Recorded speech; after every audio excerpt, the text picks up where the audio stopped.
I said depression wasn't real and the world lost its mind. And I sat there, even Peters was arguing with me on it. And I said, listen, this isn't even about real or fake. This isn't about true or not. You're looking at it in the wrong paradigm.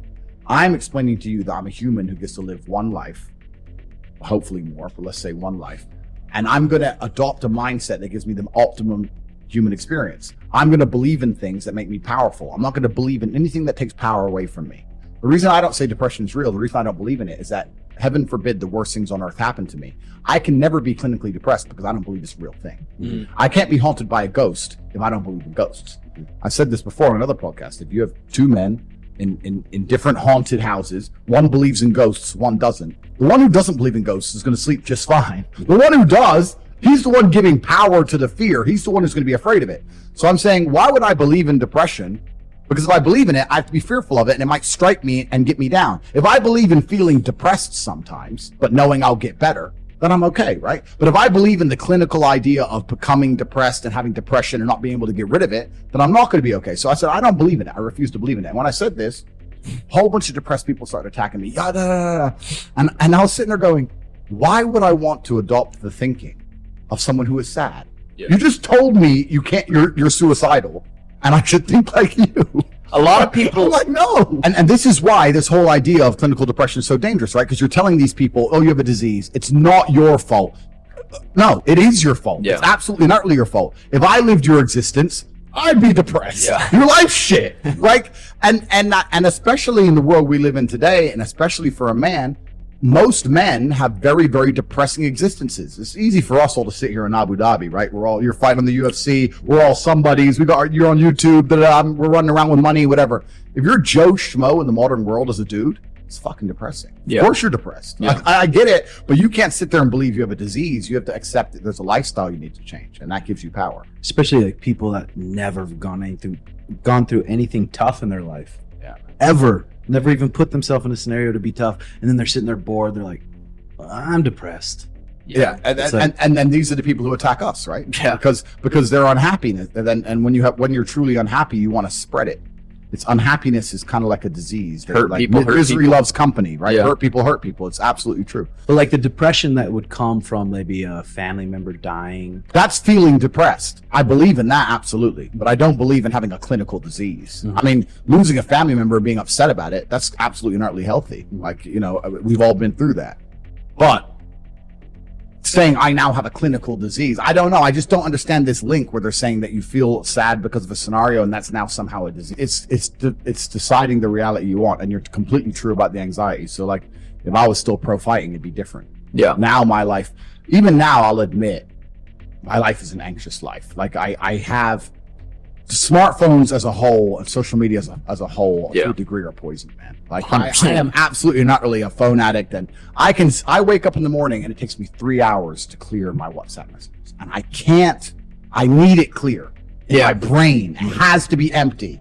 The whole idea of happiness, I think, has been misconstrued to the populace, especially to men, and this is why so many people label themselves as unhappy, because they're trying to find that giddish, childish happiness they had when they were a child for basically no reason. And I don't think it works that way. I think as a man, the only way you're going to be happy is if you do shit you don't want to do. Yeah. You have to make yourself happy by looking at a mountain and going, fuck's sake. And then getting to the top and going, thank God that's done. Yeah. There's no other way to do it. You're not just going to be happy by default.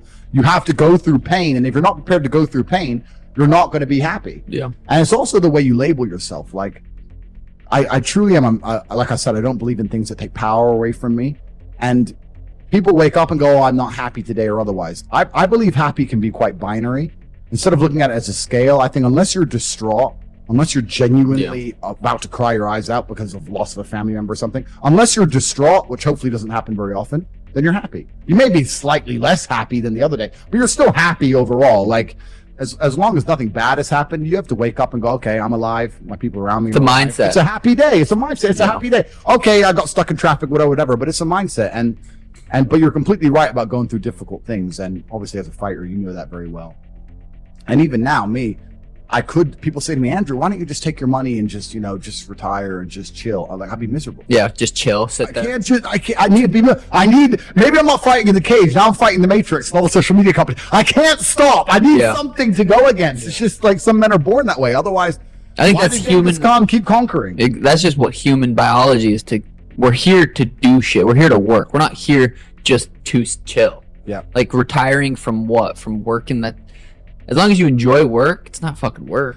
You need a purpose, and Yeah. and a purpose is not always going to be, you know, sunshines and rainbows, and there has to be a degree of difficulty to it, and there has to be a degree of pain involved, and there has to be a degree of risk, because risk and reward are linked. Fighting's the ultimate risk reward. Yeah. There's risk and reward are linked. If you want a huge reward with no risk, well then what you're gonna do? You're gonna end up playing video games, wasting your life. Yeah. You know, that's kind of how it goes. So yeah, happiness is a very interesting subject for men. And when I got attacked by the Matrix, when they attacked me and they accused me of all these different things, etc., which is numerous and all incorrect, I was explaining, and they were saying to me, "Oh yeah, but the expectations you're giving of men of life is unfair and all this crap." And I was saying, "No, I'm just saying that the only life worth living as a man is a man of dedication and purpose and becoming important. That's what I'm saying. I'm saying if you're Joe Schmo as a man, it sucks.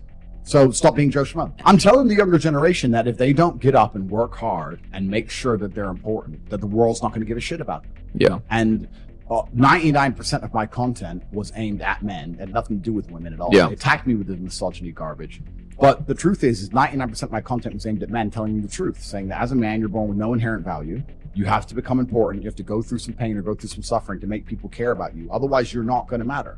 And when I say this about the difference between men and women, they think I'm attacking females. Absolutely not. I'm not attacking women. I'm just saying that a woman can wake up, put makeup on, go to the club, go to the party, and still be a jewel. She still exists. People still want her. As a dude, if you walk into the party and you've put no effort into your life, nobody gives a shit. Nobody gives a shit about you.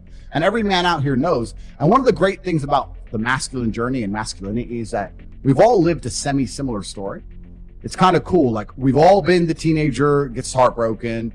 We've all been unimportant. We've all like worked hard and then started to get some clout. And then we've all kind of lived the same kind of journey. So I say to everybody out there, yeah, if you don't follow that path and follow that journey and in one way or another get to the top, whether it's fighting, whether it's comedy, whether it's musician, whatever it is, if you're just going to stay somewhere near the bottom and then at the age of 44, you know, email me saying I'm depressed, well, of course you're depressed. You're a fucking loser. Yeah. But that was your choice because you have to build yourself as a man. And if you decide not to build yourself, then your life's going to suck. Why would I see somebody as my equal? Why would I sit there and see you as my equal when I've suffered my entire life to be valuable and you've refused to suffer and just sit around on your ass all the time? It's good. If I've gone through endless pain Yeah. to be the man I am, and then you just sit there and talk like we're equals. We're not equals. I've been through shit. You decided not to go through shit. That's fine. That was your life decision. That's your prerogative. Yeah. But you have to live with those decisions. You can't complain now that I get to be top G and you don't. That was your choice.